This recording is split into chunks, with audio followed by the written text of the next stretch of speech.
Little things are big. This morning I'm going to share with you 3 stories from my life. Little things that happened. 2 of them were around 40 years ago, and 1 of them was about 30 or 35 years ago. Little things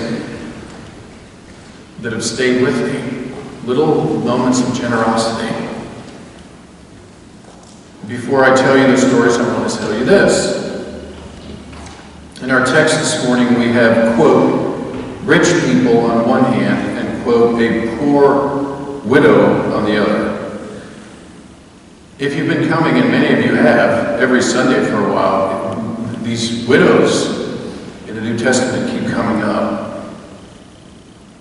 So this morning we have rich people of power. Nothing wrong with that. Remember a couple weeks ago I said that one of my mentors told me that money is a real blessing in some people's hands. I feel great, by the way. I just have a little bit of a runny nose. We have rich people of power on one hand and a poor woman, a poor widow in a patriarchal society. And again, not just a woman, but a widow who holds virtually no standing in the community. Widows were the weakest and neediest people in Jesus' world. The size or amount of the gifts of the rich in the passage this morning is not specified. We don't know how much the, quote, rich people gave, but we are told that the widow put in 2 copper coins. So, part of my responsibility to you is to look these things up, so I looked it up. I was told by the scholars that these 2 copper coins were called leptas, L-E-P-T-A-S, leptas. They were the smallest coins then in use in the Roman Empire. They were worth 1/2 of a Roman quadrans, which is another coin. It took 128 lepta to make a denarius, which you might remember was a day's wage. Okay, you following along? It took 128 of these copper coins to make a day's wage. 2 lepta were virtually worthless. An inconsequential gift by any ordinary standard. Jesus' parables always have surprising twists. Jesus declares that the poor widow had put in more than any of the rich people. This is paradoxical and contradictory, just like life. Life is paradoxical and contradictory. I'm going to call them pennies. How could 2 pennies be worth more than any other gift? Jesus tells us they are. This does not make sense, or does it? Jesus gives us the answer. The answer that flies in the face of logic and conventional wisdom is that the rich gave out of their abundance. Nothing wrong with that. Jesus doesn't denounce these gifts. The rich gave out of their abundance, but the widow put in all that she had to live on. Who does this? She put in all that she had to live on. Without knowing it, the widow gives a timeless example of selfless devotion to God and the community. By singling out the widow, Jesus rejects the presumption that the rich are more important or better than those who can only give a little. This is what's emanating from Washington now, right?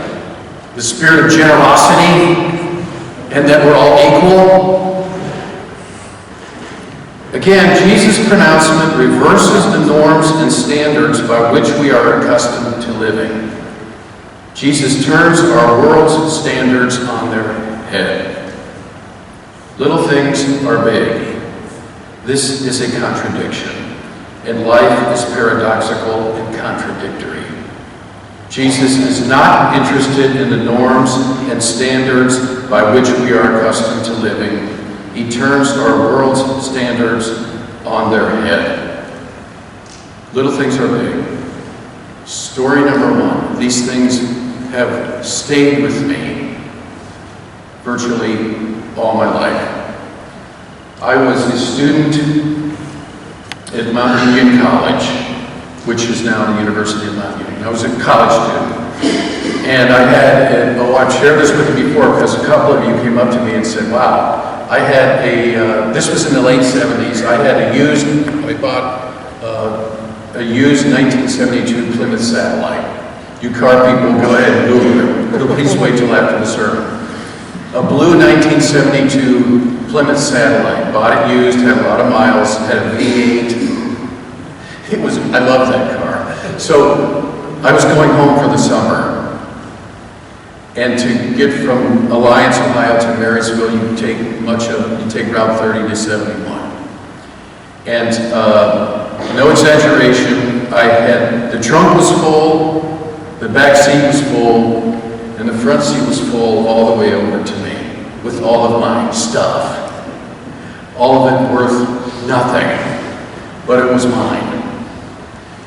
And it was jam full. I'm on 71, and I will put my hand on 18 Bibles if you want. This is all the gospel truth. I'm going south on 71, and I don't remember exactly where I was, but it was in between exits, not close to an exit. Bang! Flat tire. Right? And it's getting dark. So I pull over, I know how to change a tire. The trunk's full. It's getting dark. I take most of the stuff out of the trunk. It was pathetic.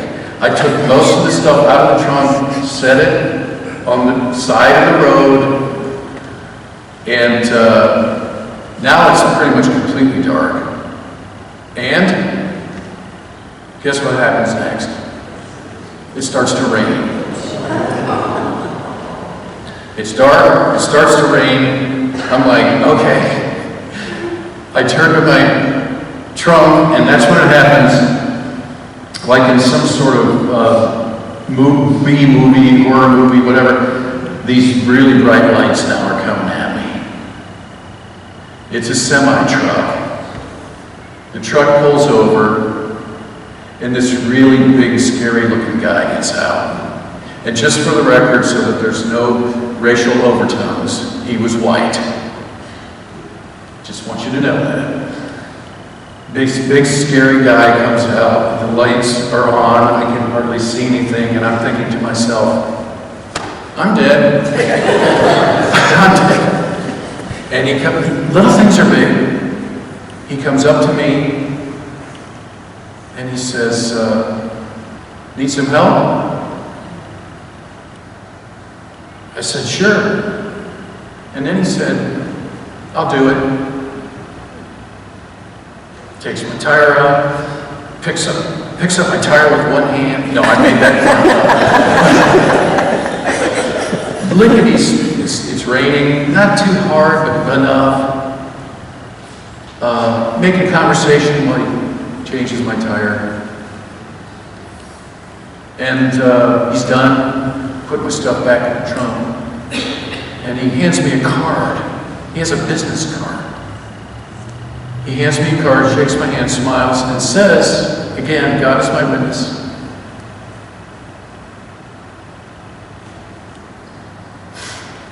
God bless you. Gets in his truck, drives away. Obviously never saw him again. I looked at his card. He's a pastor at a storefront church in Columbus. Full-time truck driver, Sunday mornings, he's a pastor. Little things are big. So, story number 2. Tohono O'odham Native American tribe, Tohono O'odham.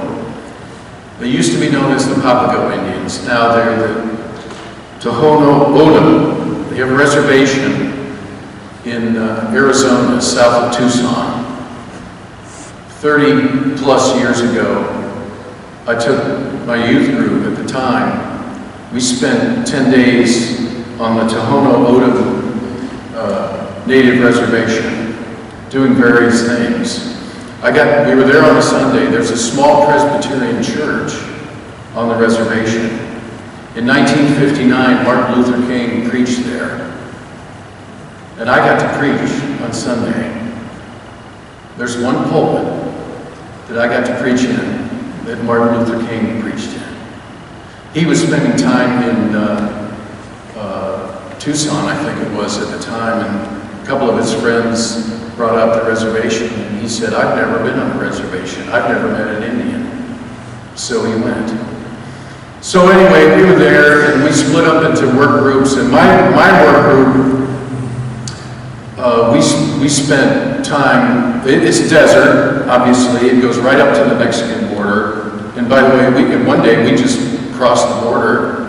We figured out where the border was, and we did it just so we could do it. And spent time in the desert, loved the desert. It was summer, it was really hot. And my group spent time with a family who lived in a very small house in the desert. We worked on their house, did repairs. They obviously didn't have much money at all. And they had some animals, and they had 12 chickens. And I remember they had 12 because I made a joke at the time. I counted the chickens, and I said, you've got 12 disciples. You've got 12 disciple chickens. And everybody sort of chuckled, maybe a little. But wonderful family. Here's the phrase, very generous in spirit. Very generous. They had little kids, mom and dad. On the last day we pulled up, on the last day to work, we pulled up, and the mother said, I want you to have lunch with us. And I said, well, you don't have to. No, I insist. Just so grateful for all you've done. I'm making you lunch.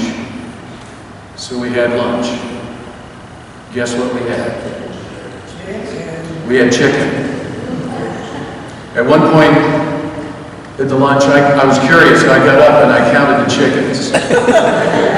Now there were 10. These people had very little. And they gave us 2 of their chickens.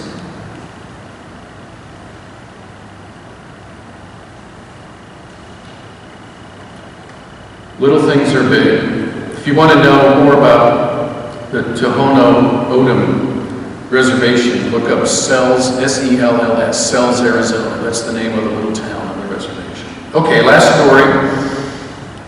Growing up in my dad's church, Walter Hurd was one of the beloved patriarchs of my dad's church. Walter Hurd died a long time ago. Walter Hurd was a wonderful man. He and his wife both. He didn't have any children. He was a very well-known man in the town of Marysville, Ohio. He was an insurance guy. He was very well off, very wealthy. Loved his God, loved his church, loved his pastor. And that church sponsored me to go to seminary. It was my dad's church. They sponsored me. They supported Vicki and me financially. And the handshake deal was, during my 3 years in seminary, I would come back during the summer and preach one of the Sundays. That was one of the agreements. I was happy to do it. And Vicki and I didn't have much money at all. And we were happy. We were not poor. We were not wealthy. And I came back. I'm the preacher's kid. Can you imagine? I stand up to preach, everybody's beaming at me. And I preach. And the service is over. It was summer. It was good weather. And I stood outside. We did the handshake ritual. I could see Walter Hurd sort of hanging back. And he was over there, and then finally the last person, he made sure nobody was around. I'll never forget it. And he came up to me and he spoke. He smiled, very soft voice, said really nice things. He was just so grateful for everything. And he stuck out his hand to shake mine, and in his hand was a $50 bill. And he said, "Take Vicki out to dinner." Honestly, growing up in my family, again, we weren't poor, but we weren't rich. I don't think I'd ever seen a 50 before. I think it was my first $50 bill. I felt like the richest man in the world. And what I remember is him. I remember his grace, and I remember Walter Hurd's generosity. And I remember what he said, "Take Vicki out to dinner." Little things are big. Little things are big. Turns out that the poor widow gave even more than the rich people. More. This is paradoxical, this is contradictory, and this is life. Amen? Amen. Amen.